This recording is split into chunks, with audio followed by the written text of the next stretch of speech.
Hello viewers, welcome to another video. বন্ধুসকল, স্ক্ৰিনত যিবোৰ মুৰ্গী দেখা পাইছে এইবোৰ অৰিজিনেল লোকেল মুৰ্গী হয়। বন্ধুসকল, আজি আমি ডিসকাস কৰিম মুৰ্গীৰ যিটো এটা বেমাৰ হয় যাক আমি কক্সিডিঅচিছ বা ইকলা বুলি কওঁ।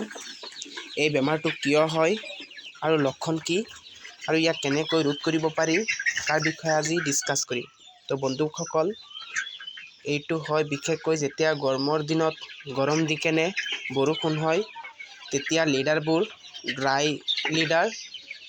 ড্ৰাই নাথাকে আৰু লগতে যিবোৰ দানা বা ফিড দিয়া হয় মুৰ্গীক এই ফিডবোৰ ড্ৰাই নাথাকে আৰু এই ড্ৰাই নথকা বাবে মুৰ্গীয়ে যিবোৰ ফিড খায় আৰু এই ড্ৰাই নথকা লিডাৰৰ বাবে এটা এমনিয়া গেছ হয় যাৰ বাবে মুৰ্গীবোৰৰ এই প্ৰব্লেমটো দেখা পোৱা যায়। তো বন্ধুসকল, এইটো হলে প্ৰথমতে আপোনালোকে দেখা পাব যে মুৰ্গীৰ যিটো পায়খানা আছে এই পায়খানাটো হালধীয়া বৰণৰ হৈ যায়।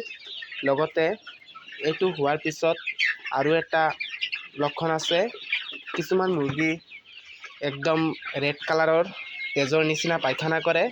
তেতিয়া আপোনালোকে গম পাই যাব যে আপোনালোকৰ মুৰ্গীত কক্সিডিঅচিছ বা ইকলা বেমাৰ পাই গ'ল। তেতিয়া আপোনালোকে মেডিচিন ইউজ কৰিব। মেডিচিনটো হৈছে যিটো আছে নৰফ্লক্স টিজেড আপোনালোকে ইউজ কৰিব পাৰে। আৰু যদি সেইটো নাই তেনেহ'লে আৰু এটা ভাল মেডিচিন আছে যিটো হৈছে গেমনেক্স। আপোনালোকে গেমনেক্স ইউজ কৰিব। গেমনেক্স চবতকৈ ভাল হয় এই তেজ পায়খানা বা কক্সিডিঅচিছৰ বাবে।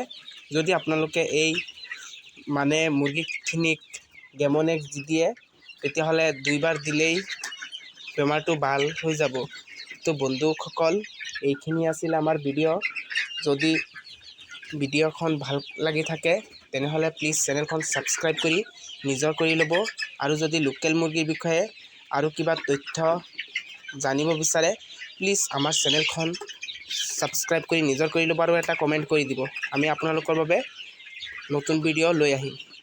ধন্যবাদ।